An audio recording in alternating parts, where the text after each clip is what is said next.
Priority 1 message from Starfleet coming in on secured channel.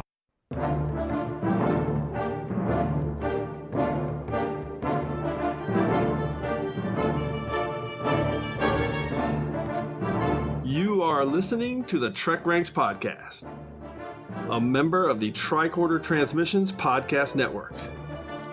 This is episode 26, featuring the top 5 TOS Underrated.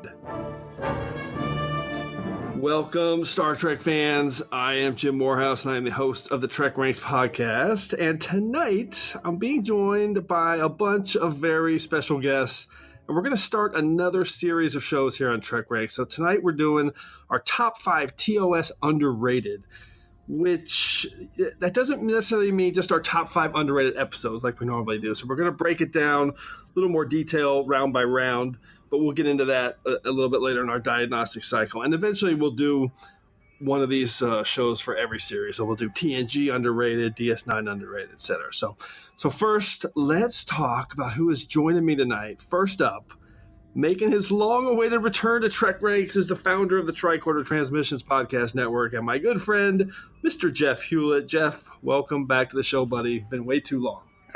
Thank you, Jim. Apologies to the TrekRanks community. I've been meaning to come back. Things have just been extremely busy lately, and finally got me back with this TOS-themed episode. I couldn't resist. Well, Jeff's been propping up the Tricorder Transmissions Network, and I think any longtime listeners will know that Jeff was my co-host for like the first half a dozen or 10 shows or so. Yep. And really, he was basically just helping me get this thing launched because I didn't know what I was doing, and I still don't.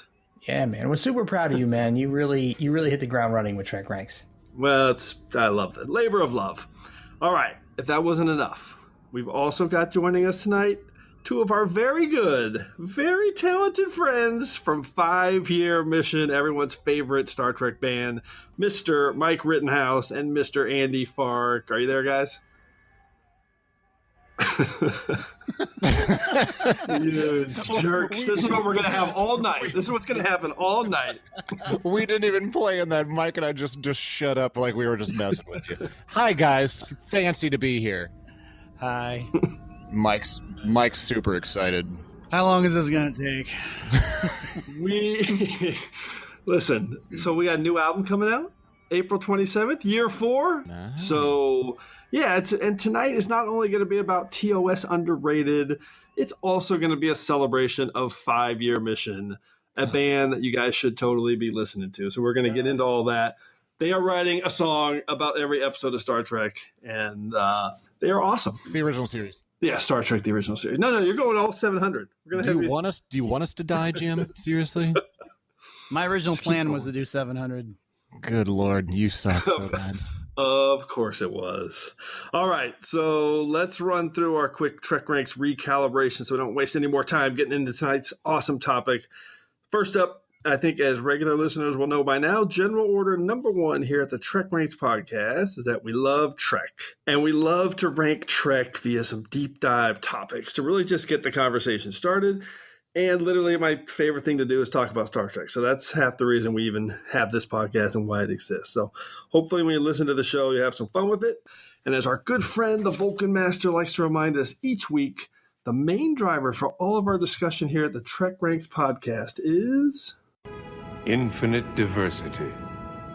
In infinite combinations. That's right. Our mantra here is no wrong answers. This podcast was literally created so we can just talk about all the things we love about Star Trek. And we love it all, from TOS to TNG, straight through to Enterprise and the Kelvin timeline and now Discovery. So it's all fair game here on the TrekRanks podcast. All right, so before we jump into our Level 1 Diagnostic, let's quickly power up the Argus array so everyone knows exactly how they can hail us. Hailing frequencies are open. For TrekRanks, as you might expect, you can check us out on the World Wide Web at TrekRanks.com and at the TricorderTransmissions.com. And if you'd like to leave us a message with your own picks, you can do that at 609-512-LLAP. That's 609-512-5527. I'll give you that number again at the end of the show. You can also find the Tricorder Transmissions on Facebook. And for those of you enjoying all of our shows here on the network, including now Shore Leave, Disco Trek, Politreks, Reading Trek, Drawing Trek, Trek Profiles, too many shows to list, really. You can support the network over at Patreon, patreon.com/the Tricorder Transmissions. And we appreciate all the support and all the interaction we get from our listeners, of course. And in regards to that interaction, you can reach me on Twitter at TrekRanks and also at Enterprise Extra. So please reach out anytime. We'd love to hear from you guys and love to share your picks with everyone following us. All right, so to wrap it up, Jeff, would you like to tell everybody how they can get a hold of you? Sure, yeah. If you want to hit me up on Twitter, I am Warp Factor Jeff over there. And you can also find me at the tricordertransmissions.com and in the unofficial Star Trek Las Vegas convention group on Facebook. And 5-year mission, Mike and Andy. What's the best way to get a hold of you guys?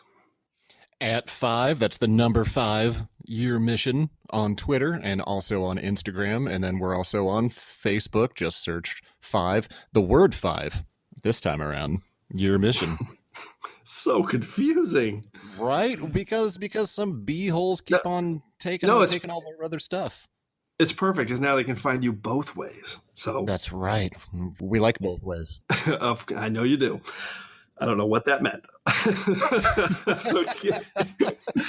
All right. I think we're ready to activate our Level 1 Diagnostic to get into today's show. Diagnostic cycle will be complete in 20 seconds. All right. So this week's diagnostic is actually pretty critical in terms of how we're making our picks this week. So we're not just picking 5 random items that we want to highlight as our top 5 TOS underrated. We did this with our Discovery Season 1 Top 5 Moments show a few episodes ago.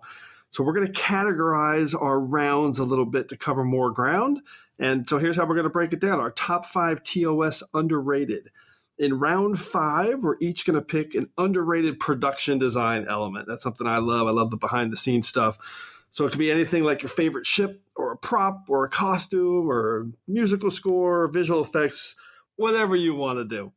In round 4, we're going to choose our TOS underrated performer or actor. So this topic is all about a performance on screen that you think is unheralded and maybe should be remembered more prominently, something that's maybe been overlooked. Round 3 is the Dabo round. It's complete wildcard round, so you can pick anything you want to highlight as an underrated in TOS. Episode, writer, production design, whatever you want to hit on. Round 2 is all about your pick as an underrated character. So you can pick pretty much, somebody who just had a good storyline or kind of a background guy you wanted to see more of, however you want to look at that one. And round 1, of course, it's what we do at TrekRanks. It's what's your most underrated TOS episode. And then in our secondary systems, we'll get a few more outlying picks if anyone has any. So Jeff, Mike, Fark, let's jump into our Prime Directive. I do not concur with your captain's decision. She's following our Prime Directive. Define Prime Directive. All right, we're going to get through this fast. I'm just going to quickly jump in with my Prime Directive, which really was just straight brainstorming with the goal to shine a little light on a few under-celebrated moments and characters and episodes in Trek. So I'm wondering how you guys looked at it. Andy, let's start with you, sir. Why'd you sound all sassy calling on me? Andy.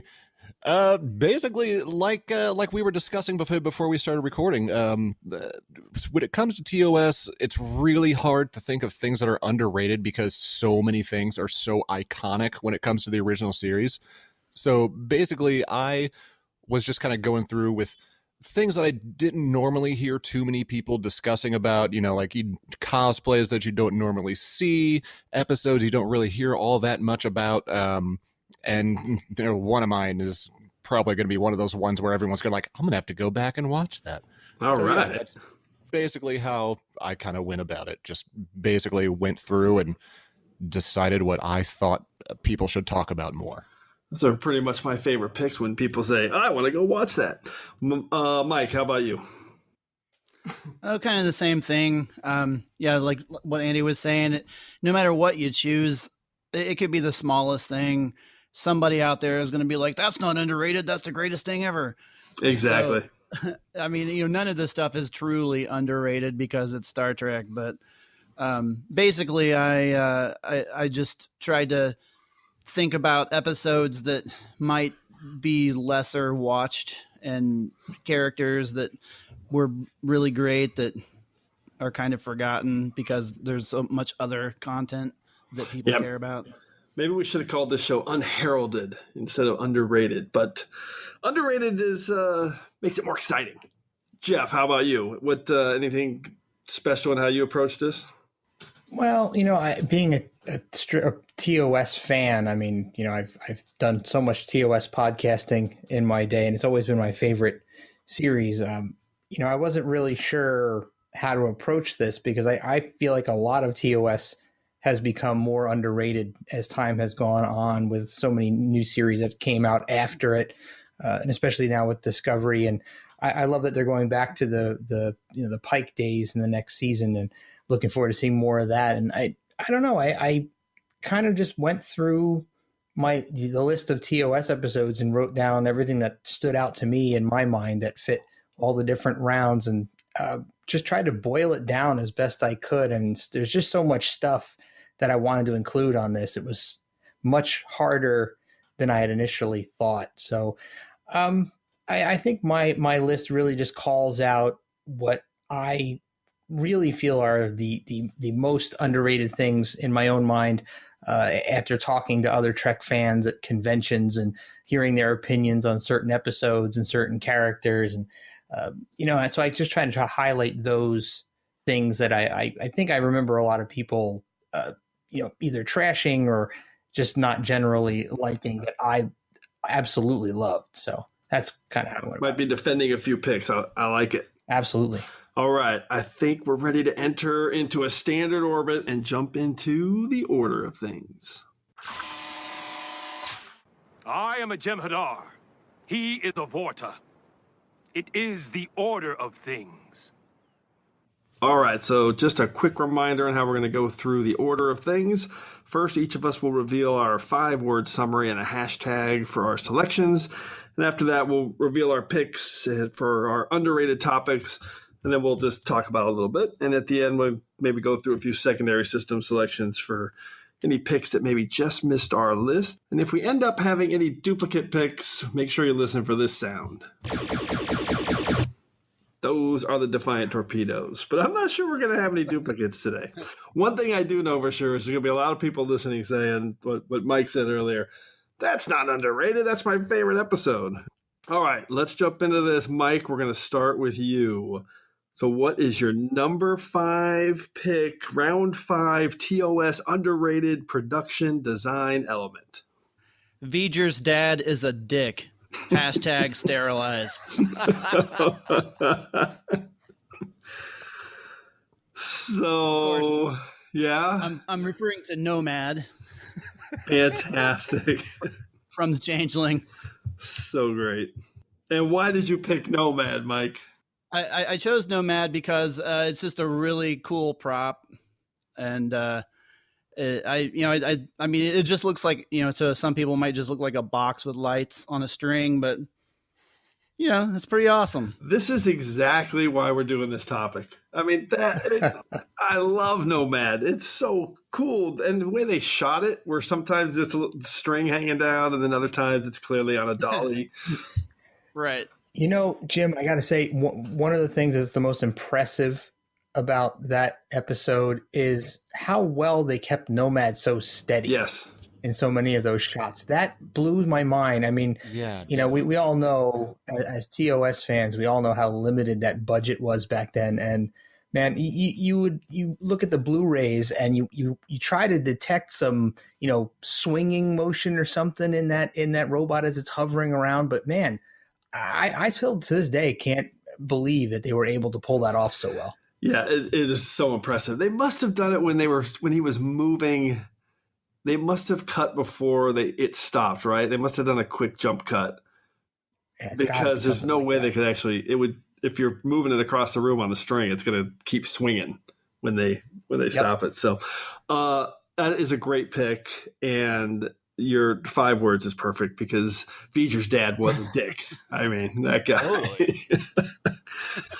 All right, Andy, how about you? What's your number 5 pick? Let's see. My 5 words are sleeveless Kirk will kill you. Hashtag pew pew pew. And I'm talking about Kirk's death mirror from Mirror Mirror. Oh, because I love it. Yeah, I mean, because like it's in his quarters, and he could just basically pinpoint anywhere on the ship and just be like, "Pew, button touched, you're dead." And plus, I just love the way it looks. I've always wanted like a recreation of one of those hanging in my house, just to like threaten my kids with. It's like, get in the bath. No, I'm about to push the mirror button. That is pretty dark. Heck yeah, it is. I'm a dark guy. You know this. Oh yeah, I forgot. Thanks for reminding me. I love the Tantalus field pick. That is so good. And oh, thank you. I could, for some reason, the name of it was escaping me. I've just always called it Kirk's death mirror. Even better. It's such a great premise. And I kept thinking to Discovery, are we going to see the Tantalus field somewhere? I don't know. Oh, we never did. I didn't think about that. We never did. That was a much more than a plot device. I love the way they utilize that, especially at the end when what was her name? Marlena.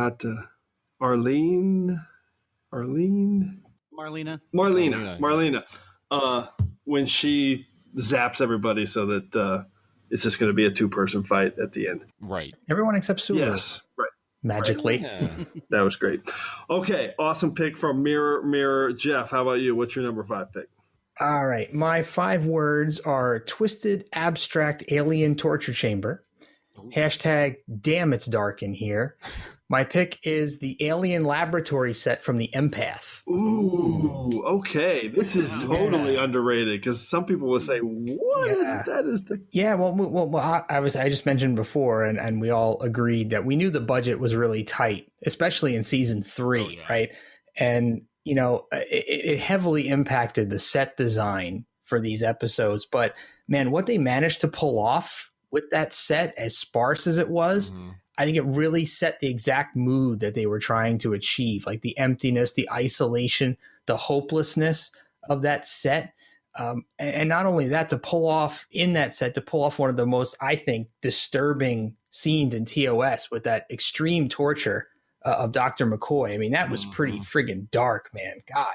I mean, even watching that today and, with the, the effects that we see on TV and in movies today, we look back and go, God, that was horrible. Terrible. But, man, they really used it to its fullest. And I think it led to one of the most purest displays of compassion and dedication to his oath that he's ever made on that series. He's faced with his own death and knowing that he can possibly survive through the hands of Jem, and he refuses, saying he can't take her life in exchange for his own. I mean, absolutely amazing, and I think it's so underrated. Underrated. It really is. The sparseness of it, the hopelessness of it is conveyed so well with what you said. I love it.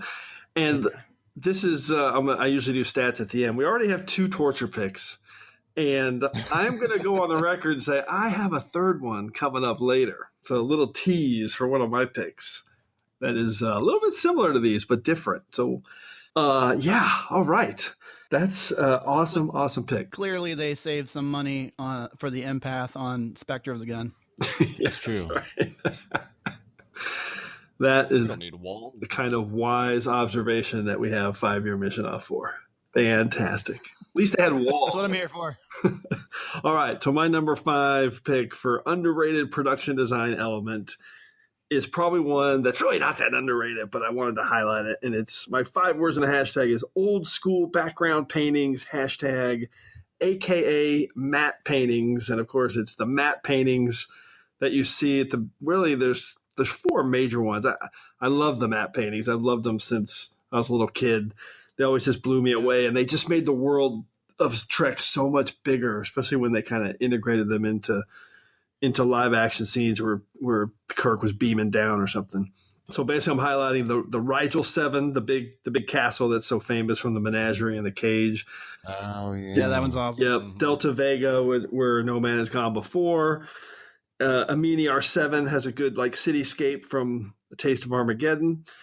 And of course Janus 6, the cave, the underground cavern there from The Devil in the Dark. So I love them. They're so beautiful. So Oh, and the guy who painted them, I had in my notes, is Albert Whitlock. So again, he did all 4 of them, and that's the guy who's really underrated because nobody knows that guy's name. The city from Cloud Miners is another one, right? Oh, yeah. Yeah, that's another good one. Oh, yeah. There were a lot of good matte paintings in Cloud Minders. You know, when they're on the ground looking up or in the early part of the episode, just phenomenal stuff. All right, let's move to round 4 and jump into our underrated TOS performer or actor. So, Mike, what's your number 4 pick? Is that a reverse soul patch? Hashtag best brows in Stratos. Oh, my goodness. Are you picking, what's his name, Jeff Corey? Yeah, Jeff Corey. Oh, man, that is played Placis in the Cloud Miners. That's why Cloud Miners was so fresh on my mind. That's true.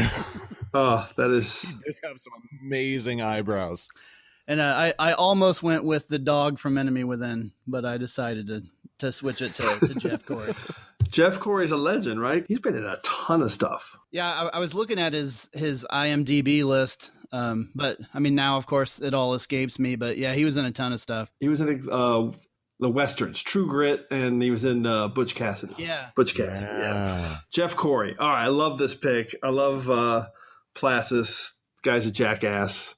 Any other thoughts on Placis, guys? I just remember he was very, very proper, but throughout the whole episode, I couldn't help but stare at his eyebrows.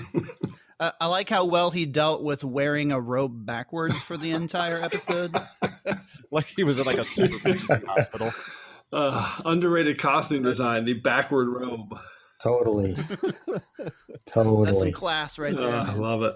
All right, Andy, what's your number 4 pick? Underrated TOS actor or performer? All right, 5 words are: ever eat those Bugles chips? Hashtag are you drunk? So my underrated actor is Mr. William Wyndon, aka Commodore Matt Decker from the Doomsday Machine. And again, you know, I don't really think of him as, or shouldn't be underrated, but I don't think he gets his due when like everyday Trek fans are talking about Trek, because he was phenomenal in that episode. I mean, he sacrifices his life after going bat crap crazy and crashes a runabout into the giant space bugle and saves everybody. Those are called shuttlecrafting. I know. How did it take me that long? I just got done with rewatching DS9, so I keep on referring to him as a runabout. How did it take me that long to figure out that's what you meant by the bugles? Got it. Yes, it is a big, right? A little slow on the uptake, Jim. Big space bugle. That's the whole point. Is that's the thing that everyone remembers from the episode. The second thing they remember is Decker, but they usually remember him as just this crazy guy that goes nuts and steals a shuttlecraft. Yeah, that's why we broke down the categories this way, because you would never pick Decker as an underrated character because everybody remembers Decker, but not that many people know William Wyndon. You know, I do because I'm a big dork, but he's he deserves to be right up there in the upper echelon of names you remember from Trek for that performance. Yeah, I mean, he was. I think that was probably one of my favorite performances in all of the original series was him as Matt Decker, just because he did such a good job and he had to convey so many different emotions in that one episode. And then plus going through and looking at like his IMDb and realizing all the stuff that he was in like throughout like the 50s, like through the 90s is insane. Yeah. He was in like Miracle on 34th Street, To Kill a Mockingbird. He was even in She's Having a Baby with Kevin Bacon. Oh, wow. That is quite a cross section. Yeah. All right. Exactly. William Wyndon getting a shout out on Trek Ranks. We love it. Jeff, what's your number 4 pick? I'm probably going to mess up my 5 words because it's 3 words are repeated in it, but I'll try hard anyway. It's my 5 words are female Kirk out Kirk's Kirk.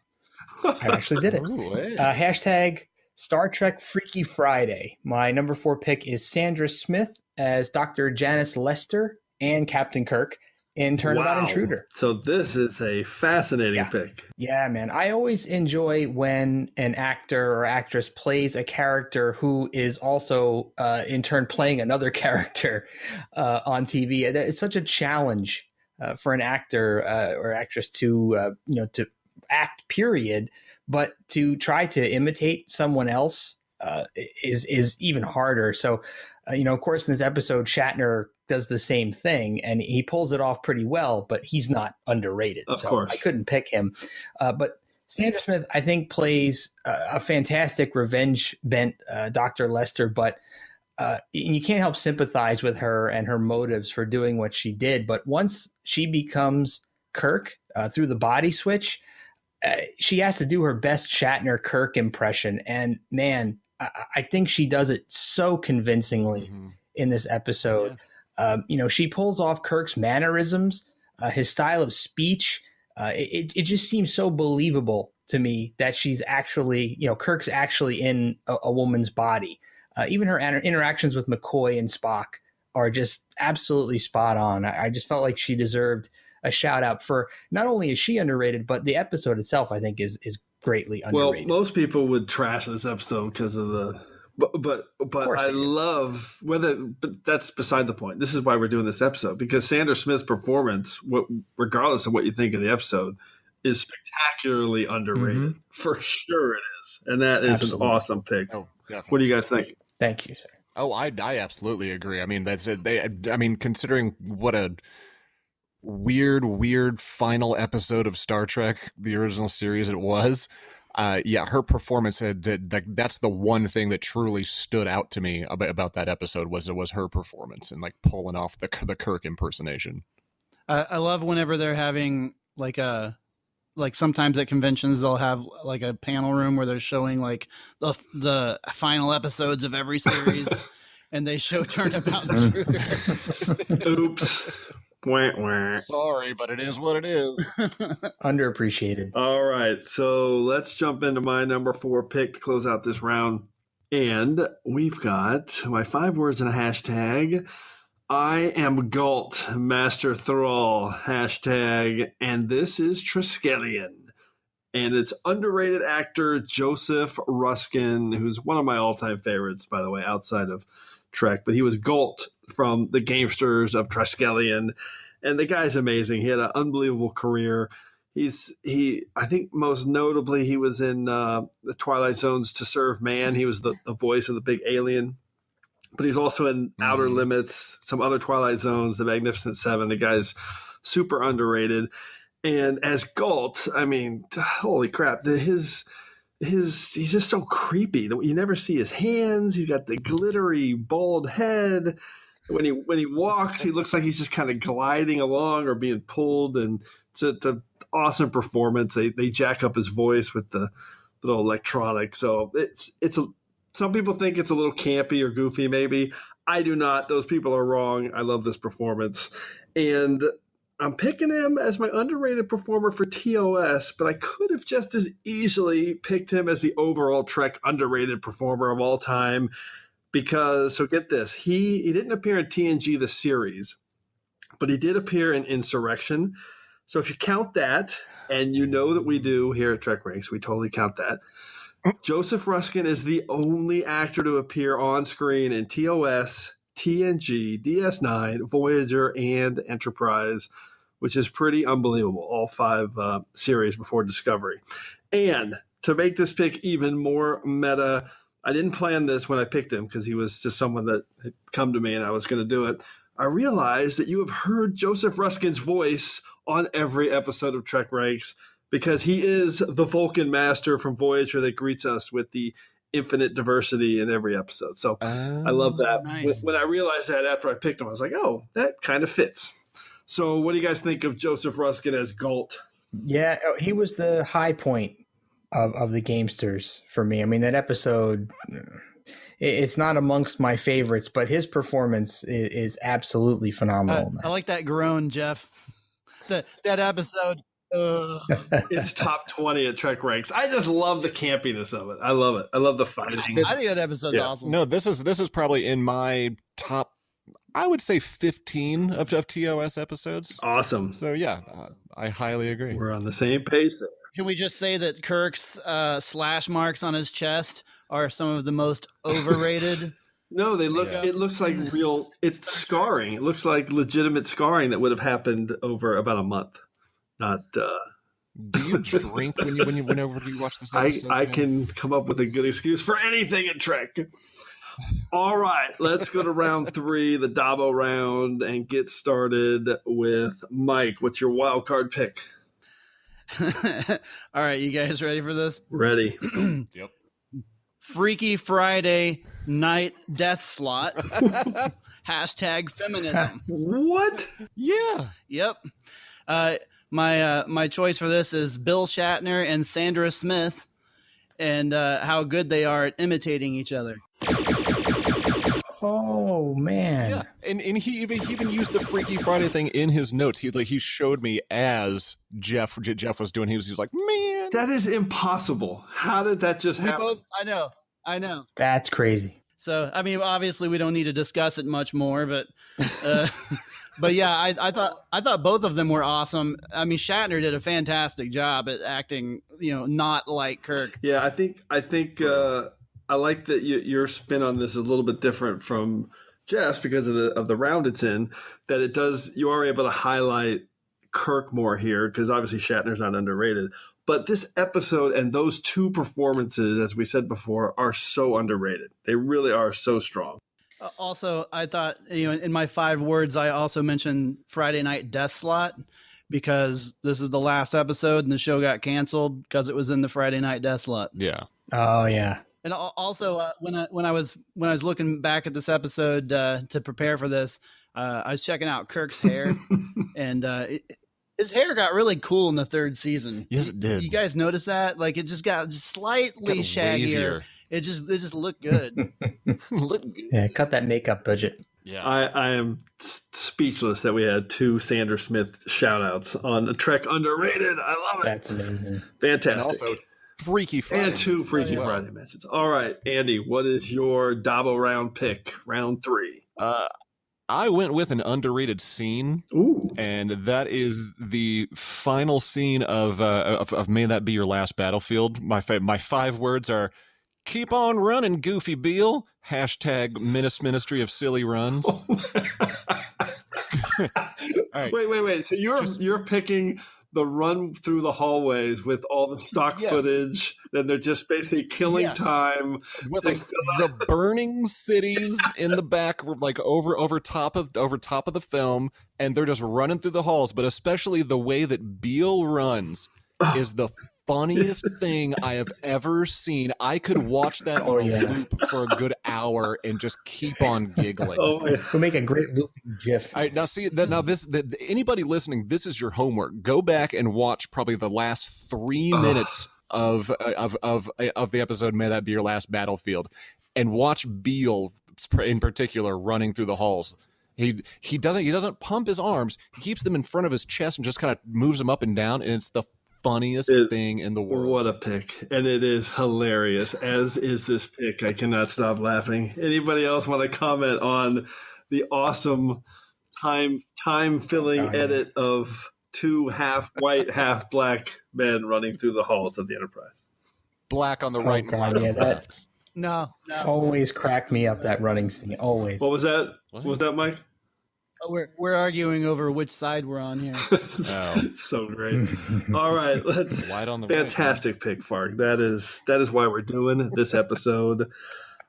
Highly underrated. All right, Jeff, what is your round 3 pick?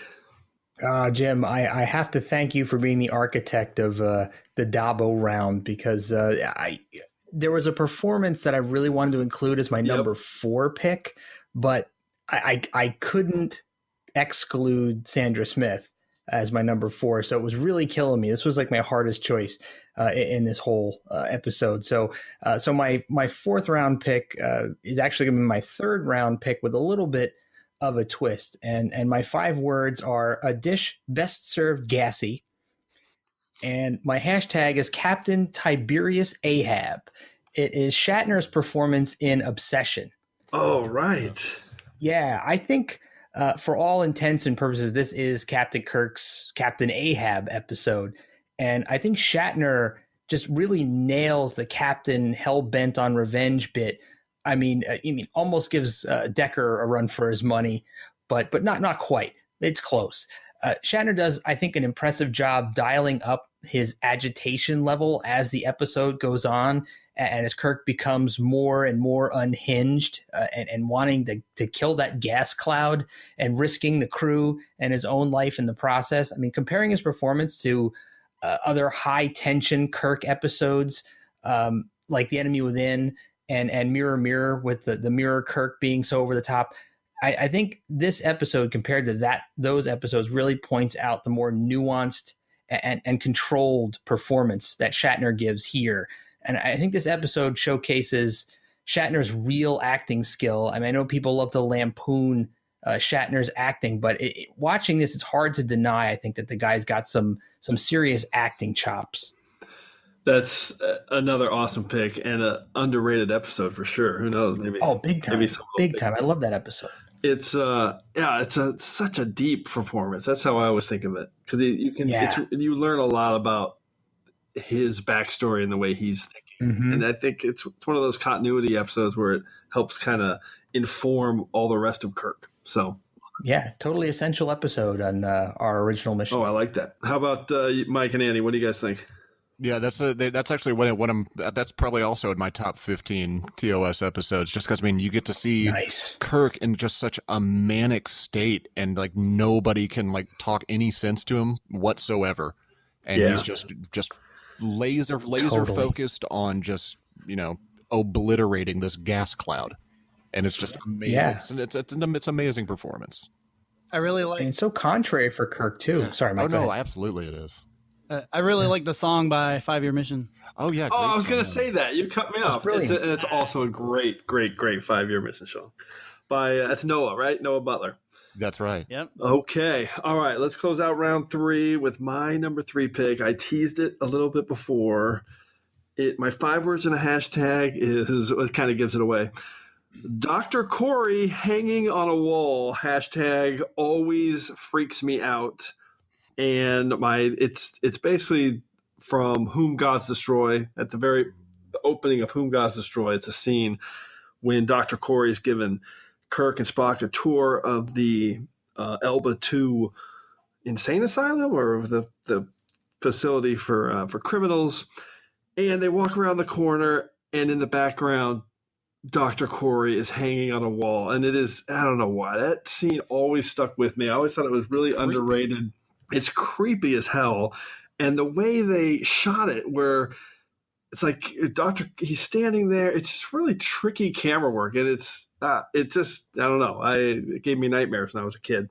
So I love that scene. And we have 3 torture picks. What is wrong with us? 3 torture picks in the first 3 rounds of this episode.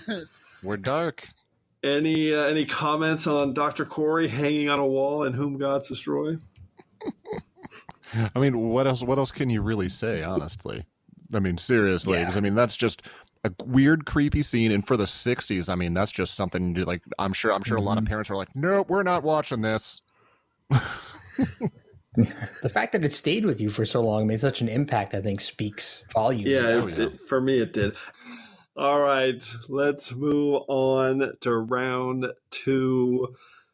We've got our most underrated TOS characters. So this should be a good round. All right, Mike, kick us off. Does Merciless Ming have siblings? Hashtag never blinks. You got to be kidding me. No. You hit your little button. Wow. Yes. I'm talking about Galt. I can't even believe this. That is amazing. Get this. I have this long list of things that I was going to go through to talk about how awesome he is. And you named off like half of them. They're almost word for word. Do it. All right. So, look, first of all, he looks cool. Yes. All right. Mm-hmm. He can teleport. He has magic glow eyes. That's right. His voice has natural reverb. Yes, it does. Nice. His head sparkles. Yeah. He almost floats when he walks. He's always calm and collected. He has this badass goatee, this sweet Triskelion medallion that he wears. Yep. And he never wavers from his role as Master Thrall. He's just solid through the whole thing. Like he does his job and he's a badass. This is the Galt hour, and Galt kicks ass. Love Galt. Welcome to TrekRanks, brought to you by Galt. Yes, Galt. Amazing. I cannot believe we have two awesome, rare, out of the blue duplicates. All right, anybody else on Galt? Any other thoughts there, Jeff? I'm ordering my Throng collar right now on Amazon.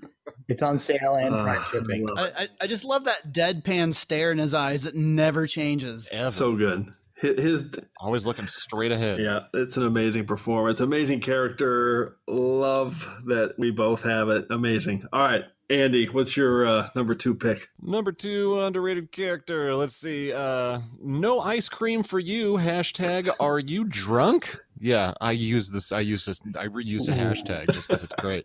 And I'm talking about Riley from The Naked Time. Oh, fantastic. Oh, yes. Who's just seems like he's completely hammered down in engineering, pulls the little platter out, and it's full of like the protein cubes. And then Uhura comes in, pisses him off, interrupts his song, and he just starts yelling at her, "No ice cream for you." Kathleen. Sorry, I couldn't remember. I thought it was Uhura. No, the song. Oh, the song was Kathleen. Okay, but yeah, I always loved that scene. I wanted to see more Riley, but mainly I wanted to see him drunk in more scenes. One more time. I love him sing one more time to himself. Riley's an awesome pick from Naked Time. I'm glad Riley made it into this one. Totally underrated. Absolutely. Character. Fantastic pick. All right. Any other? And he was in Conscience of the King, too. A little more serious. That's right. That's when he was victim of the spray bottle poison. So, yeah. Now what was he the same character? Yes. Was it the same name? I think those. Yep. Maybe he had some more appearances. So, all right, Riley, awesome, underrated character, no doubt. Jeff, how about you? What's your underrated character pick? Oh man, sorry, TrekRanks listeners and Tricorder Transmissions fans, I could not resist my 5 words, and I'm going out on a limb here because I know I'm going to get roasted for this. My 5 words are Star Trek's biggest missed opportunity. Biggest. And my hashtag totally going to give it away. Hashtag Star Trek drained the lizard. Of course. Of course my pick is the Gorn. Of course it's the Gorn. Iconic and so horrifically underutilized. I mean, what could have been a great recurring alien race just tossed aside after a single episode? And I am not counting TAS, and I am not counting that thing from Enterprise. Awful CGI on Enterprise. That oh my god, is not the Gorn. So Imagine the Gorn hegemony playing a more prominent role in the Trek universe. I mean, conflicts with maybe other villainous races. Man, come on, the possibilities are endless. The Gorn versus the Klingons, the Gorn versus the Borg. I mean, how amazing would it be to see an assimilated Gorn? A Gorg? Come on. That would be the most menacing and frightening friggin' thing possible. I mean, it's beyond endless. And the sad thing is it wouldn't be so hard to do with modern technology. They could totally do the Gorn. They could model him perfectly after the rubber suit and modernize him a bit and throw him into Discovery, man. Get him in there. We got to see one in Discovery. Oh, sorry, Gorn. Oh, the skeleton. Oh, totally not cool. But that's totally cool. But you got to say, now Lorca has his den of horrible, terrible weapons and things. He had enough respect for the Gorn to have the Gorn represented in there. So that to me means something. I love this pick from Jeff because under no circumstances, this is some good Anbo jiu-jitsu by you to navigate this. Under no circumstances is the Gorn captain underrated. He's clearly not. Oh, I think he's underrated. I think he's underrated. But what is underrated is the fact that they didn't utilize him more. All right, wait a minute. Flip it around a little bit. He's not underrated by Trek fans. He's underrated by the writers and producers of Star Trek. Another good spin. I love it. That's fantastic. Sounds to me like Jeff needs to start creating his own Gorn fan series. I might already have done that, but I'm not giving you a link. You could do a Christmas episode. Oh, now that would be something. just for reasons. Yeah, it's SantaGorn.com. And it sounds like we're on to something here, guys. SantaGorn.com. SantaGorn.com. Just saying. It's a thing. Things happen. All right, let's move on to my number 2 pick, and I'm going with a tried and true character. Hashtag, my 5 words in a hashtag is trusty, ever-present security guard. Hashtag died once, but was back a week later. Lieutenant Leslie. Who, listen, for someone who was an extra on Star Trek Enterprise for 1 episode, how could I not pick the all-time quintessential Star Trek extra, Lieutenant Leslie? He's in the background of 57 episodes of TOS. He was in the fight and the lineup in Trouble with Tribbles, which means, of course, he also appeared in 1 episode of Deep Space Nine because he was there too. The guy, he was on Delta Vega when in Where No Man Has Gone Before. He told Kirk to go pound Sam. We're mutiny. We're going to mutiny when he was high on spores in This Side of Paradise. He was turned into a cube by the Kelvins, and by any other name, he's taken prisoner by Khan in Space Seed. He even died in Obsession, which we're calling back. So we have 2 Obsession mentions. And then a week later, he was back with no explanation at all. So he's basically the red shirt that never died. And I love Lieutenant Leslie, played by Eddie Paskey. Love that character. We pay tribute to him on year 4. Are you kidding me? This is great. Great tie-in. He is featured in a song on year 4. So my dream is coming true. I am going to see more or hear more about Lieutenant Leslie. It's fantastic. It's in a very interesting light too. You'll have to wait and hear it. That's a great tease. And I'll tease before we get to round 1. We're going to dive a little bit more into 5-year mission and year 4 before this episode is out. So stay tuned for that. We love Lieutenant Leslie. That was an awesome round. I cannot believe Galt got 2 picks. He's everywhere. Everywhere. Such a ladder climber. All right. Round 1. It's what TrekRanks does. Let's talk about our number 1 underrated episodes. Mike, what's your pick? That is One Big Pussy. Hashtag Wow. trick or treat. It's true. It is. Wow. I have another 5-word thing if you want me to replace it. That caught me so off guard. But it is. It's a huge cat. Okay, cat's paw. What's your hashtag? The hashtag was trick or treat. Oh, I I got think it. you probably didn't hear me because Andy was laughing so loud. Yeah, that is what happened. All right, why'd you pick cat's paw? I love this pick. Well, a lot of people tend to put this episode down and or just kind of consider it one of the lesser episodes of the series. Yeah, Andy says because it is. But I think the episode's fantastic. And when I drew that episode to do a song for it, like I remembered the episode. I remembered that it was like, the spooky one with, Halloween stuff in it. But I went back and watched it and I was like, this is actually a really good episode.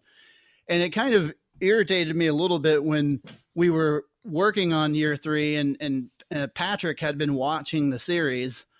And he said that when he got to Cat's Paw, that's when he stopped watching because he thought the episode was so bad that he didn't continue and finish the series.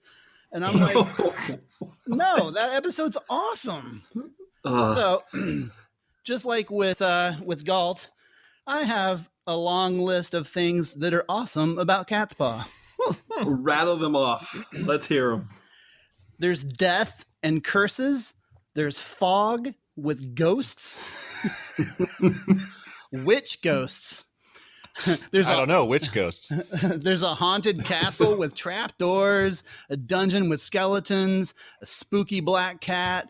You get Chekhov's wig, zombie Sulu and zombie Scott. Yep. And there's magic and a sexy bald dude. There's a shape-shifting adulteress.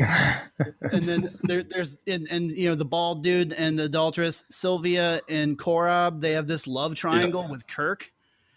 And there's the cool Enterprise pocket watch, and then later the cool Enterprise pocket watch and an ice cube.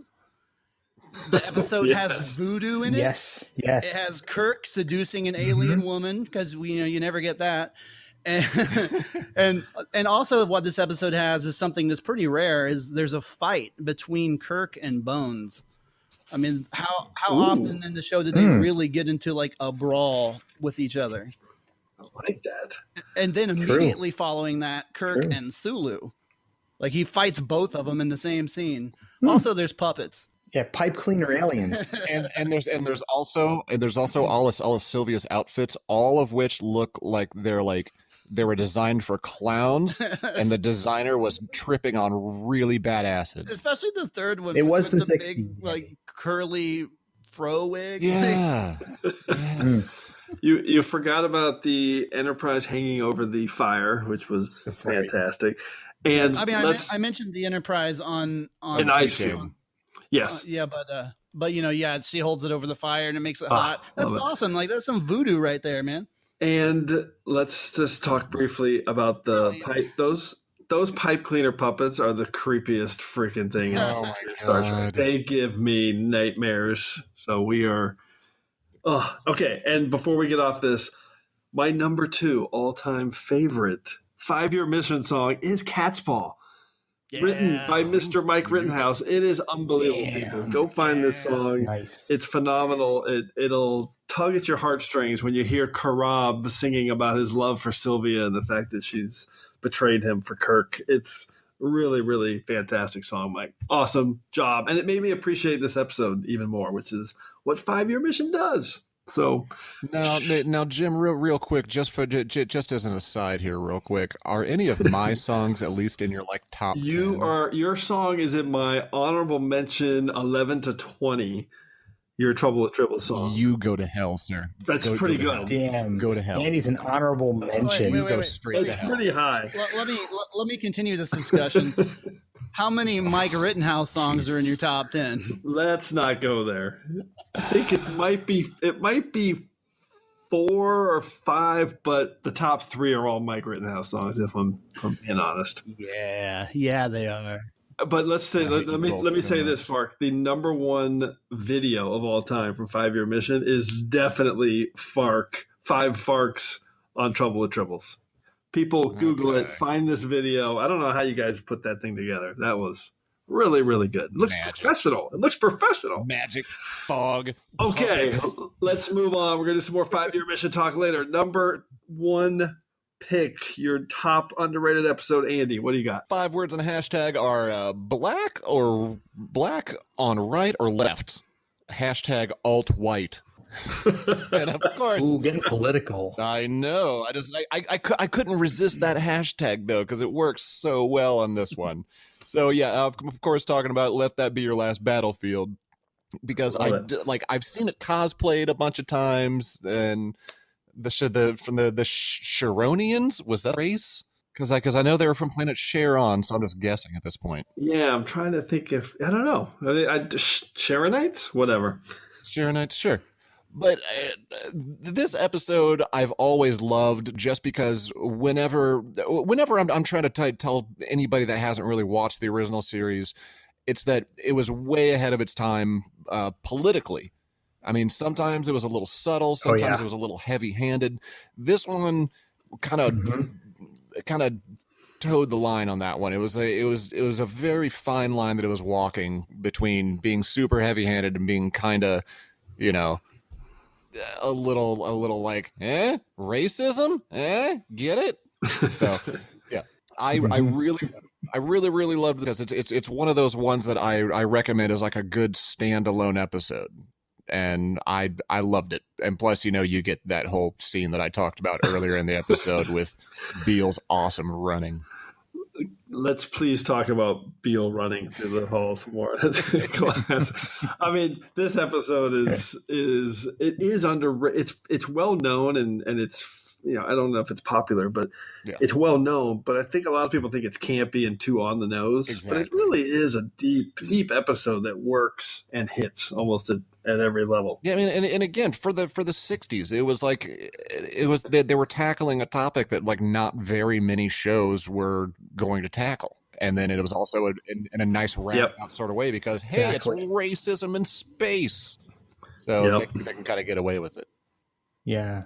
So this is one of the episodes, and I know I talk about social commentary in Star Trek. It's one of my favorite things about Star Trek, period, is the fact that they use the science fiction platform to explore, our modern day and at the time issues in our own society. And this is one of the ones I always call out when I'm making those points about how groundbreaking Star Trek really was. Yeah, totally agree.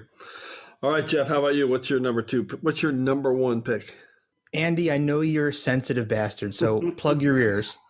Oh, God. I'm going to say that my number one pick for the underrated episode is also tied for my favorite 5-year mission song. There are 2 songs that are tied for number one. Unfortunately, Andy's going to be hurt, and I'm sorry, Andy. My 5 words are, who says androids aren't funny? And hashtag that mustache, though. Season 2, episode 8, I Mud. Oh, fantastic. Man, I've heard so many people trash this episode over the years. Yeah, all the time. When we originally did the episode on I Mud in the original mission, I got some very visceral feedback from some people because I really loved it. And I said things on that episode like I think it's a far better use of the Harry Mudd character than his original introduction in Mudd's Women.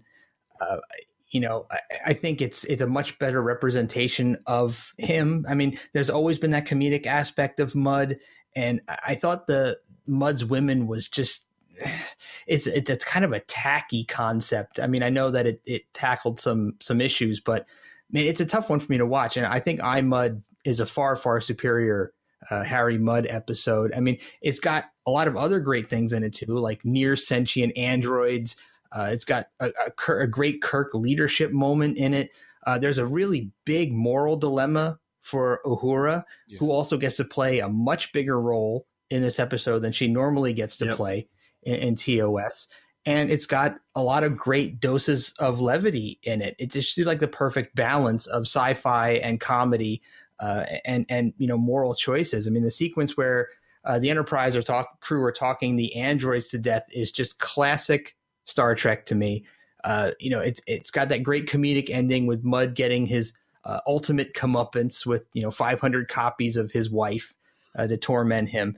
And we know, and I know Jim hates when we mention TAS on the show, but we know that he winds up escaping by stealing another ship in Mudd's Passion in TAS, only to come back and try a similar scheme to Mudd's Women in the animated series. But I think this episode is just woefully underrated in my own experience in talking with other Star Trek fans. I think that's fair assessment. A lot of people just dismiss it as campiness, and it is campy, but it's fun and it's great. Yeah. And it's an awesome 5-year mission song. Absolutely. It's definitely unbelievable. Definitely in my top 10. It's one of my favorite Patrick songs. Yeah, man. Yep, for sure. Yeah, it's phenomenal. Great hooks, man. Just a great pop song.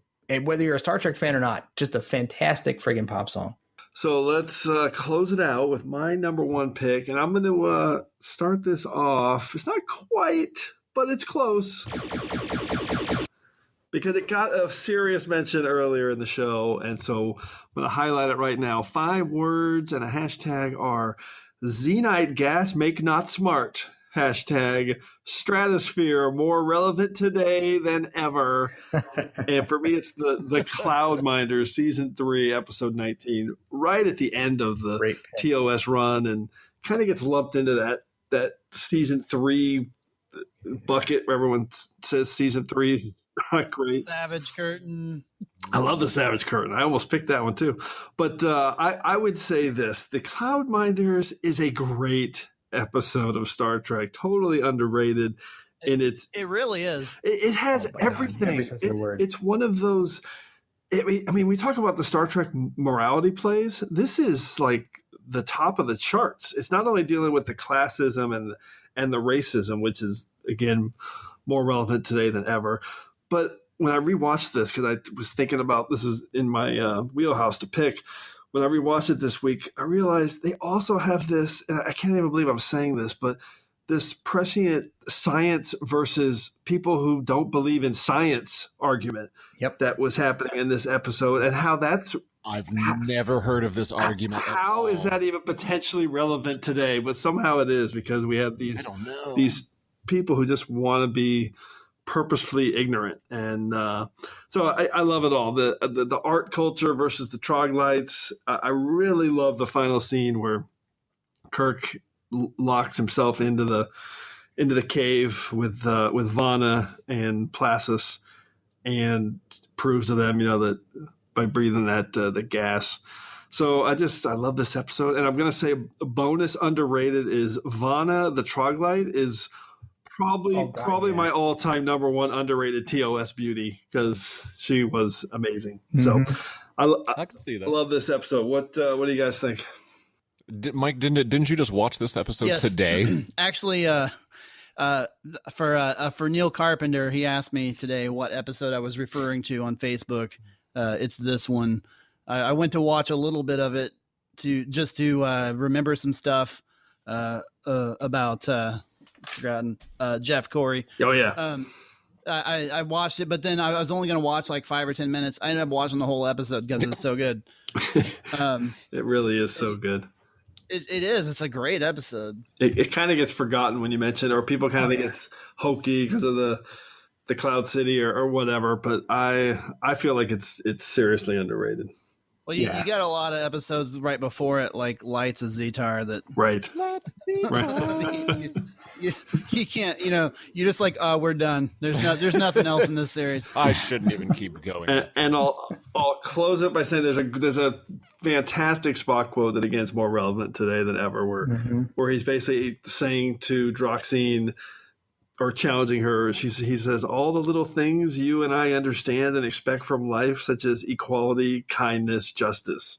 And he's questioning her because she's basically denying those of the troglodytes. So pretty amazing, pretty on point episode. Phenomenal pick, Jim. Absolutely phenomenal pick. This was on my short list for this slot as well, and I can't agree with you more. And it's a great Spock episode too. Yeah. There's so many great Spock moments in this one, but probably this was really hard not to pick this one. So I'm glad that you did. Awesome. Yeah. I was bouncing between a couple, but I decided I wanted to highlight this one, which I think fits this category. All right. Any secondary systems picks from you guys? Any outside, any just picks that might have just missed your list? Sherry Jackson's outfit. That's not underrated. No, get out. Get out. Nice. Any chance to mention it, man? All right, I'll highlight a couple. I had Ted Cassidy as Ruck. I think people kind of they think of him just as the big hulking guy, but his speech about the old ones is really so good. And I always loved Commodore Mendez. I don't know why. That guy just spoke to me. Played by Malachi Throne in The Menagerie. I just I love that character for some reason. So wanted to highlight those two as performers. Anybody else want to jump in? I got some more. One of my favorite underrated scenes. This is going to make me sound preachy as hell. But one of the reasons that I love that in canon it is established that Spock is a vegetarian in All Our Yesterdays. And being a vegetarian myself, I just love that he was just kind of going crazy in that cave, and then he eats that meat, and he's like, I've behaved disgracefully. I've eaten animal flesh, and I always love that, and like I said, I always like to toss that one out there when there's goofy internet arguments going on. It's like, dude, Spock was a vegetarian. You usually worship that guy, so shut up. I like that pick a lot. And every scene from All Our Yesterdays with Spock and McCoy and yet again there's another completely underrated episode in and of itself, right for there. Sure. Yeah. Well, it's also in that group that comes right at the end that everyone. That's right. Yeah, because it seems like most season 3 episodes kind of just get overshadowed and forgotten just because it's season 3. Well, it's because you got the empath and all those episodes in the middle. Well, let me highlight a number. All right, let's say what? How about season 3? Underrated. So I have another season 3 episode to highlight. It was the one I was thinking about. I actually really like this episode. I know a lot of people don't, but For the World is Hollow and I Have Touched the Sky. That's a great episode. Well, that's a great McCoy-heavy episode. Exactly. I love the McCoy love story angle of this, and I think the performances are really strong in that episode. And I love the set design. Oh, totally. So It's really the only love story he gets. That's true. Yeah, even in the movies, really? Unless you count the love story with his beard. That's true. all right, anybody else? Anyone? Any other secondary systems, Jeff? I would be remiss if I didn't throw out Spectre of the Gun. Ooh, yeah. I think that, and this is funny because I originally, for many years actually, thought this was a terrible Star Trek episode, and only after I actually interviewed Mark Cushman and read his These Are the Voyages book series did I truly start to appreciate Spectre of the Gun for what it was. And I was too consumed with the sparse sets and the cheesiness of the episode, and I wasn't aware of it enough to understand how really good it actually is. And I think people who dismiss it really should give it a second chance. Totally agree. It's we got a lot of layers. It's a strong episode. Oh, so many layers. Sure. And you got to give all of the actors and actresses in that episode a nod for pulling that off, knowing how sparse and underfunded that episode was. Well, all of season 3 was underfunded, so kudos to them for even pulling off a season 3 with that. Oh yeah, the budget was so slashed. Right on. All right, I'm going to close it out with one. Oh no, what do you got, Mike? Yeah, I was gonna say I'm gonna say it. Spock's brain. Of course. Oh, of course. Yes. Of course. It's a fantastic episode, and I think that it's a great episode because of where it's placed in Star Trek. It really is. It's the season 3 opener, and that's the season that killed the show. Wait a second. Yeah. Spock doesn't have a brain? When we get the listener feedback, we're going to get a lot of Spock's brain picks for sure. Yeah, I think so. I got to say, speaking of Spock's brain, McCoy's performance in that episode is phenomenal, especially during the brain, retransplant scene when he's starting to lose, the ability to do it. Oh, yeah. I think DeForest Kelley he so shines in that scene. All right, I'm going to close it out with one more shout out, which we're going to talk about a little later. Another tease for some more 5-year mission deep dive. I'm calling out Richard Daystrom. Underrated character. I love that guy. He might not be underrated. I just love William Marshall, the actor, and I love that character. Even though he pretty much lived throughout Trek as the founder of the Daystrom Institute, which is cool continuity. Okay, I knew this topic was going to be super fun and interesting, and we'd have some awesome deep cut picks, and that's why we're going to continue this with. TNG underrated and DS9 underrated in the future. So great topic. Let's wrap this up by starting our regeneration cycle and then going through a recap of our picks. Computer, activate regeneration cycle. Alcoves beta and gamma. All right. Can I have you guys rattle off your picks really fast so we can get a quick recap of a snapshot of our picks? So, Mike, go through yours. So, my number 5 pick was Nomad from The Changeling. Number 4 was Jeff Corey, who played Placis in The Cloudminders. Number 3 is William Shatner and Sandra Smith. Amazing. from Turnabout and Tritter. Number 2, Galt from Gamesters of Triskelion. And my number 1 pick was Cat's Paw. Fantastic. Andy, how about you? Number 5 for the underrated production design element was the Tantalus effect from a.k.a. Kirk's Death Mirror from Mirror Mirror.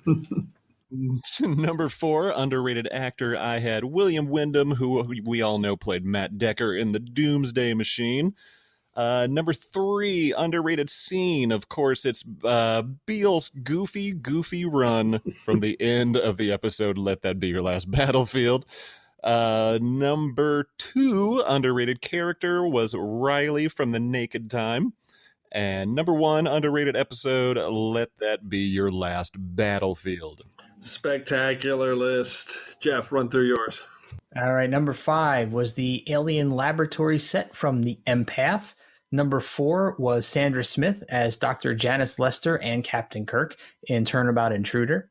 Number 3, Shatner's performance in Obsession. Number 2, The Gorn from Arena, of course. And number 1, my most underrated episode, is I, Mud. Fantastic. All right, and I had, for round 5, our production design elements, the matte paintings from throughout Trek's TOS history. My number 4 for actor performer was Joseph Ruskin as Galt. My number 3 for the Dabo round was Dr. Corey hanging on a wall creepily in Whom Gods Destroy.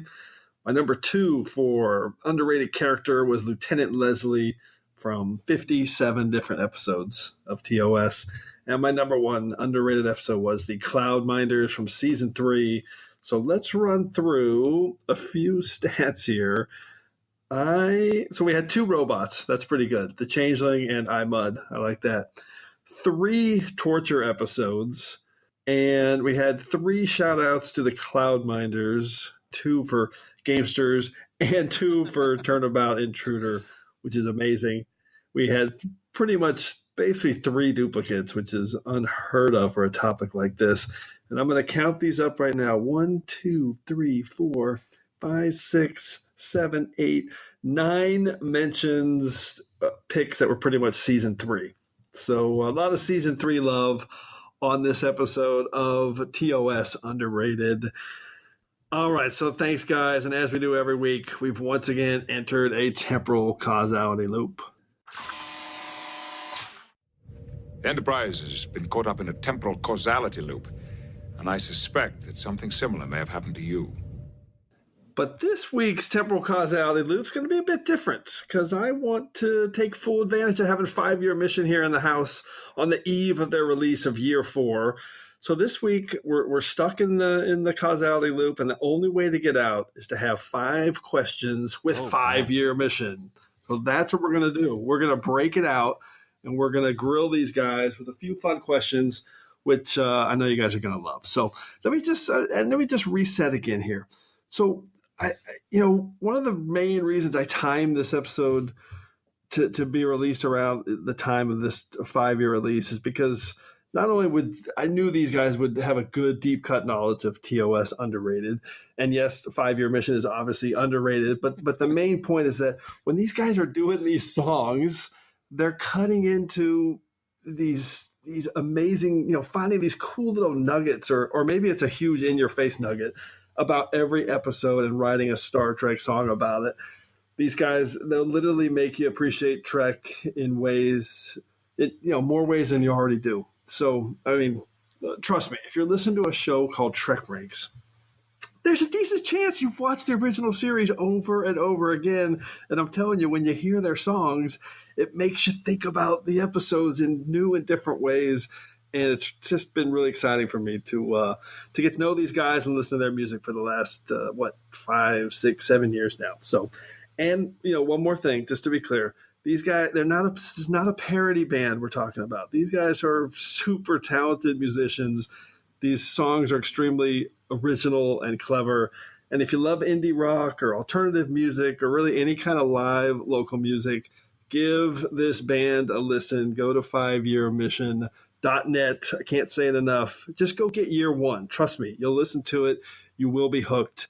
You will love it. Oh, Jim, by the way, don't miss mentioning this. If you love 5-year mission, you can definitely take a listen to our What Are Little Songs Made Of series that we did with the guys. Which we still need to do way more episodes of. Yes, we do. Yes, we do. But we have all of the episodes up for all of the songs on season 1, and they're all great. You hear all the behind the music type information about all the tracks, and it was a hell of a lot of fun.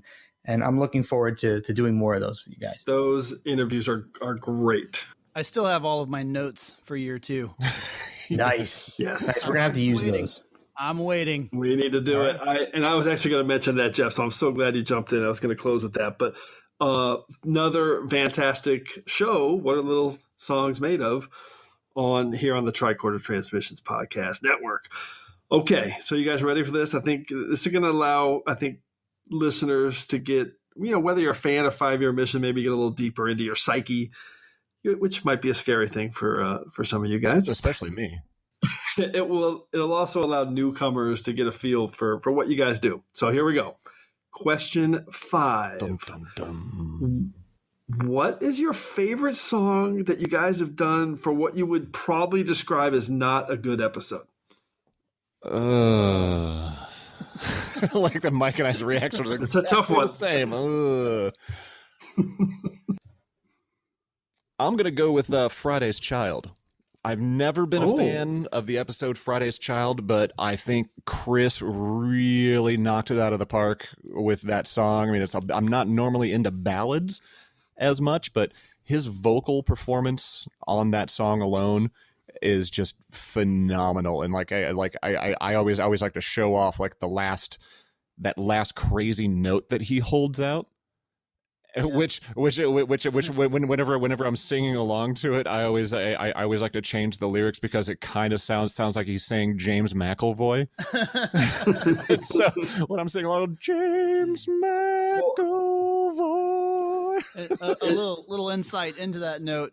Chris insisted on actually singing that note perfectly all the way through without like any editing or whatever to make it. He really sang that like it is on the album. Nailed it. It's such a long note, so it's insane. Wow. So I love that pick. I actually love Friday's Child too, the episode. But my favorite thing about that song is I remember literally the first time hearing it, I'm thinking, okay, there's got to be a Leonard James Akar shout out here at some point. Right. And then when the song is building to the end of the crescendo, I'm like, oh, here it comes. Yes. It's so well done. So well done. All right. That's an awesome pick. So my choice is the Omega Glory. Okay. Which we haven't heard. Well, some people have heard because you guys have been playing it live for a while. Most of our fans who have seen us live have heard it because we've been playing it for like 2 or 3 years. 2 years now, yeah. Because that was one of the first songs that we worked on. Completed. We were playing that song when Spock's Brain came out. So that's 2. Yeah, that's right. Yeah. So 2 Chris Spurgeon songs. Love it. All right. Question number 4. You're in a runabout, heading out on a dangerous mission to a planet. What 3 Star Trek characters are you taking with you? Pick anybody you guys want. Go ahead, Mike. I will choose Spock, Data, and that's a smart runabout. 7 of 9. I love it. That is a smart runabout. And if any one of them is not available, then I'll take the Doctor. All right. How about you, Fark? I am gonna go. Since we don't have to stick with original series, I'm gonna go Jadzia Dax, McCoy, and drinking buddy. Yeah, exactly. And I'm also going to go with Trip Tucker. Oh, I almost said Trip. Because I love Trip. Trip is by far my favorite chief engineer over all the series. I love that. He's in my top 10 all-time character ranks. I guess I forgot to ask, where are we headed in this shuttle crash? It's a dangerous mission to a planet, man. Okay? What's the mission? If the dangerous mission is like, fix the weather on Ryza and then hang out for a week with the people you brought. You might need an engineer, or if it's a fix a plague, you might need a doctor. I'm going to change it to an engineer and take B'Elanna. Okay. Oh. But you already had 7 of 9 on there. I don't care. 7 of 9 and B'Elanna. And then I'm going to That's why this is why we asked the question, to get into your psyche. Okay. Jim asked the hard questions. Number 3. Back to 5 Year Mission. What was the toughest song for you guys to just finish? I'm curious about this. The Day of the Dove. Whether it's lyrics or arrangement or whatever. Is it Day of the Dove? Or we're gonna didn't even have to think about that. Oh man. Well, in a way. Day of the Dove is the very last thing that we finished for year 4. Like literally, the day we sent it out, we were still messing with the mix. Yeah. But for me, the hardest song to finish out of all of our catalog was A Piece of the Action, which has a very similar story to Day of the Dove. I wrote the lyrics the day before we recorded them, which was the day before we sent it off to be pressed. Yeah, that's pretty late. Yeah. Wow. Well, I didn't know what to do. We had the song completely recorded and I knew the melody, but I just didn't. I had some ideas for the lyrics, but I really had to just sit down and come up with something. Well, all right. The toughest one for me personally was the Givers of Pain and Delight, mainly because the second song that I wrote for the Spock's Brain album was awful. Musically, it was good, but the lyrics and me actually trying to literally sing, like hit notes and stuff. Yeah, that wasn't happening. Jim's heard second song. I have heard second song. Moorhouse has heard second. That's song. right. Isn't it horrible? It's pretty awesome. It's pretty funny. No, it's all something is awful. It's hilarious. Well, then, so sub question: what's the toughest song to get the drums right on? What was one I really struggled with? Devil in the Dark? No, Devil in the Dark was pretty easy to do. Maybe I'm thinking more on my end because we recorded 2 entire drum tracks full length. That's true. I would say what's on year 4? No, one of Noah's songs. Return to Tomorrow. Return to Tomorrow off of year 4. I love this one. That's the one that I'm gonna have to say was the toughest one for me to get the drums on. Normally I can get drums in 1 or 2 takes. It's those hi-hat. Well, he doesn't really. Nobody's heard it yet. I love that we get to look forward to all these. Yeah, so you'll hear why. Well, actually, the drums for Spectre the Gun were really weird too on year 4, because normally I can do drums on a drum track in 1 or 2 takes, and I know both of those I really struggled with. I was like, all right, take 25, just minute of it, and be like, dang it, and I got to start all back over again. A reverse answer to that question is the easiest drum track we ever recorded was The Taste of Armageddon. Oh, that's true. First take was done. We got it set up, and we said hit record, and Andy and I played through it, and then we were done. Yeah, one take. One take. One take, Fark. Another great song. Another Rittenhouse.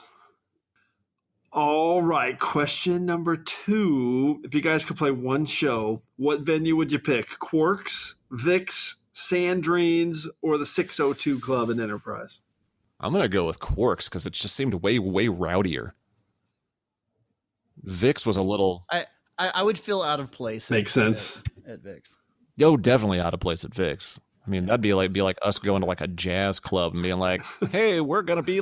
And then all the people sitting down were like, what? Yeah, the people in the front would be plugging their ears just like at conventions. Yeah, I have a feeling Quarks, if we were to play at Quarks Bar, he'd probably have a shot special running, and people would just get absolutely hammered enough to really start enjoying us. I mean, even though apparently they did. We would probably have to negotiate our payment at the end. That's right, because, well, you'd probably, at the end of the night, want me talking to Quark because I am the beehole. He'd try to stiff you. If we're having trouble with the promoter, then we'll just have words. We'll send Chris to talk to Lita while you.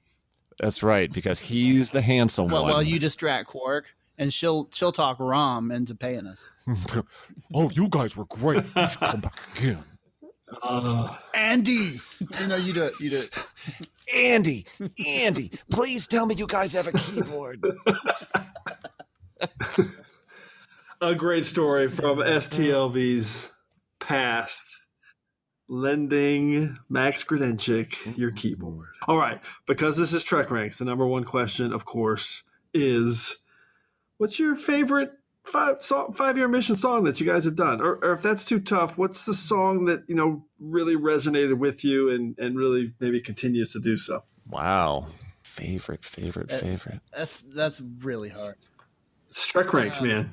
It's TrekRanks. You got to pick one. You can change your mind tomorrow. I'm going to choose Spock's Brain off of year 4. Oh, good Lord. All right. Another thing There's a to look labor forward of to. secret love, let me tell you guys. You'll hear it. Oh my God, yeah, you will. Not for real though. I think my Trouble with Tribbles song. I maybe I'll pick that one because that's just such a fun song and like everybody participated in it, like vocally and that's one of those brilliant deep cut songs. Listeners, I mean, it's the way I love that it layers in Arn Darvin and Deep Space Nine as well. So that song has it all. Scratch that. I'm picking Shore Leave. A great song. All right, so then what song should we be looking forward to most on year 4? I think Spectre of the Gun. That's my Spectre of the Gun and the Day of the Dove, because the Day of the Dove is and Day of the Dove, Mike, is basically a sequel to it's basically a Trouble? sequel to Mike's Trouble with Tribbles. Yeah, that's gonna be great. I have to be fair and pick one from each. Oh God, each of us, because it's hard. It's too hard to choose. I know. Don't be fair. None of those guys aren't listening to this show. I don't know. I love them all. That's the problem. Take me to the top, shout, oh sweet home. So because this is Trek Ranks, we are going to debut a brand new song from 5 Year Mission tonight. And the way we picked this song was basically when I was talking to Mike, I said, well, let's pick the song off year 4 that's ranked the highest at TOS Trek Ranks. Ooh. And that turned out to be, drum roll please, number 18 on Trek Ranks, The Ultimate Computer. So we're going to play that for you right now. A Mike song, of course. Yeah.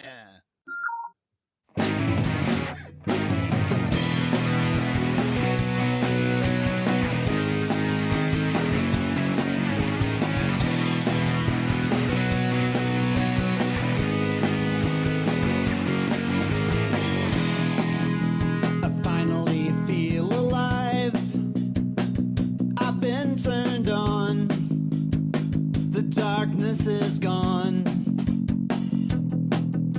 It finally is my time to sing my song, and you should sing along.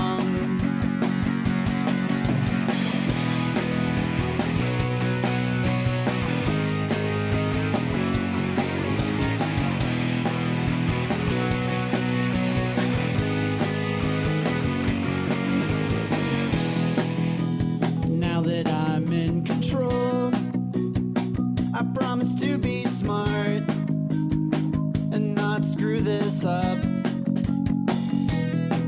Now I'm gonna do what I'm told. Here's an example to start. Oops, I blew it up. So what? So what? I know better than you, and I'd like to see you try and stop me.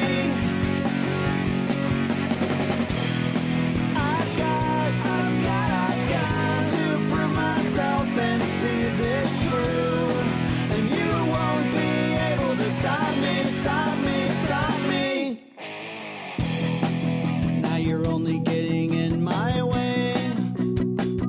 I could really shine if you would set me free. And I don't really care what you say. The decision is mine. You'll have to follow me.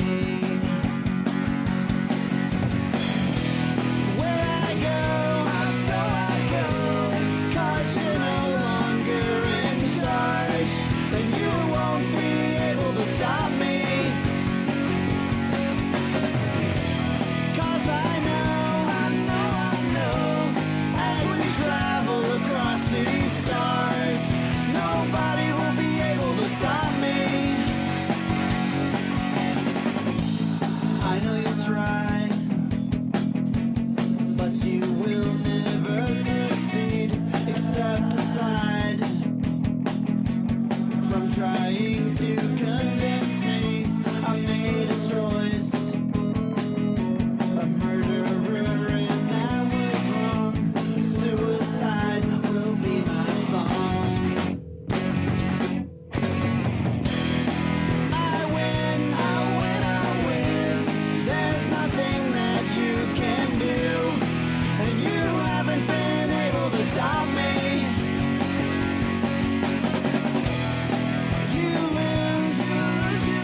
All right, that's that is a classic 5-year mission song, sound, and deep cut, because I love the way I almost feel a little melancholy listening to the M5 talk about the excitement of his new role and just wants to do his job.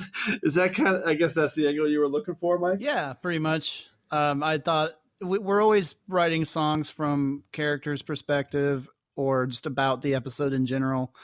And then I thought it would be really cool to tell it from the M5's perspective, which is, it's just been turned on for the first time or whatever. And like it just wants to do its job and do it as efficiently as it can and prove that it's a better captain on a ship than an actual captain. And along the way, it kind of makes some bad choices. And then they pretty much, Kirk does his trick the computer into killing itself routine. And then, then it's done. Another little deep dive is one of like 3 songs that Patrick plays keyboards on. Oh, yeah. Oh, that's cool. Well, I like that M5 is just kind of in denial about it. He's like, oh, oops, but hey, I'm still the man. I know what I'm doing here. That's one of my favorite lines in the songs when he's like, oops, I blew it up. Oops, I blew it up. So what? So what's what? It's a fantastic song, and it's pure 5-year mission. So we love that. Soon to be added to the list of top 10. Oh, I can't wait. I got to figure out when I'm going to adjust the top 10. I'll probably wait maybe a month, maybe 2 months, and then we'll see that. You can find Rittenhouse in the top 10. That's all we need. You can find the 5-year mission top 10 at TrekRanks at TrekRanks.com. And honorable mentions. you and honorable mentions are there. Hey, when you first read that, you said, I'm just glad I got it mentioned. So I'm just glad to be part of the conversation. All right, let's finish this up. Longest episode ever in Trek Ranks history. Maybe not, but totally worth it. So just to close it out, a reminder, we want to hear from everybody. So keep your list coming to me at Trek Ranks so I can retweet them. And please put together your own list of top 5 TOS underrateds and give us a call at the Tricorder Transmissions at 609-512-5527. That's 609-512-LLAP. So hopefully we'll hear from you so you can be featured on the next episode of Trek Ranks. And on the next episode of Trek Ranks, we are finally doing our first standalone episode for Star Trek Enterprise. Cool. So because I love kind of relaying all the statistics of Trek Ranks and our episodes, I could tell you that we've now completed 27 total episodes of Trek Ranks, including episode 0 or NX00. And 20 of those episodes have been all Trek topics. And we've done 2 TOS and 2 DS9 specific shows. We've had 1 each for TNG, Voyager, and Discovery. So the only series we haven't done yet is Enterprise, and we're going to fix that next week. And our Enterprise topic is going to be the second in our high concept series. So we've previously done Voyager, and now we're going to do our top 5 high concept Enterprise episodes. So Mike and Andy, and by the way, Jeff had to drop off, so he's no longer with us. Really quick, what's not much time to think about this, but any thoughts on a high concept Enterprise episode that jumps into your brain? That's kind of hard because they have quite a few of them. Agreed. Is it wrong of me to just say all of season 3? I like that. One of the season 3 ones that jumps into my head right away is Similitude, obviously, with the concept of growing a second trip. Oh, I love that one. Yeah, that's good. Yeah. So, there's a ton of them. So, all right, it's going to be a great topic, great episode. We'll finally get one, Andy. I personally love season 4, Affliction, just because you get to see Trip be a badass, and Phlox gets kidnapped by the Klingons. So that's a great. That's a 2-parter too, isn't it? Yeah, Divergence and Affliction, and that's about as high concept as you get. Figuring out why some Klingons have flat foreheads. That's right. Unless you're going to go with Awakening. Oh, well, that's anybody that would choose Awakening as. I'm not sure I would call that high concept, but it's an awesome episode. I really did not enjoy the background acting on Awakening. I mean, that dude's hair almost got caught on fire. Yeah, sparks, shit doing the shake. Yeah. It's okay if you want to use those Defiant photon torpedoes for this. That's right. You can shoot Fark. Well, how about instead of that, what are you gonna do to me? Red alert. Battle stations. Them's fighting words, Fark. Those are fighting words. Okay.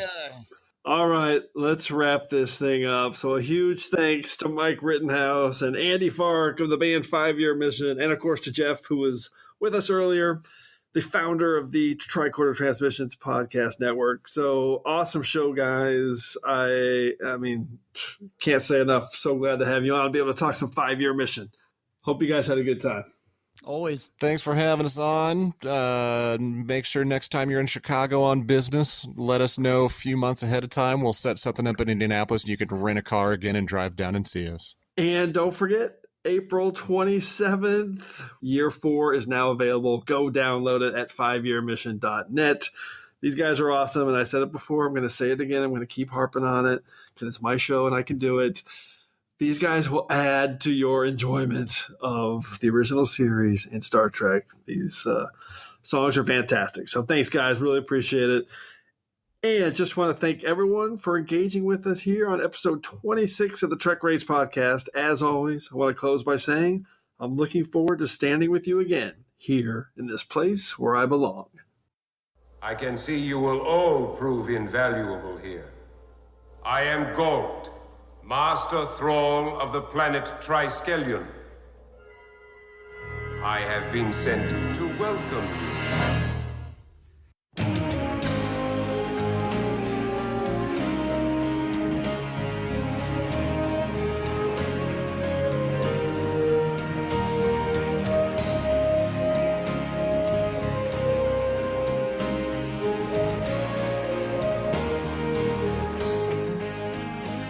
Hi there, thanks again for listening. If you're cruising the galaxy looking for even more Trek talk, why not visit our good friends Bill and Dan over at TrekGeeks.com? They've got a great podcast that covers a wide range of Star Trek topics, so you're sure to find something you'll love. And if you're in the mood for some awesome tunes, then you really need to head over to 5yearmission.net. The guys are writing a song for every episode of the original series, and each one is absolutely brilliant. So that's TrekGeeks.com and 5yearmission.net. Check them out today.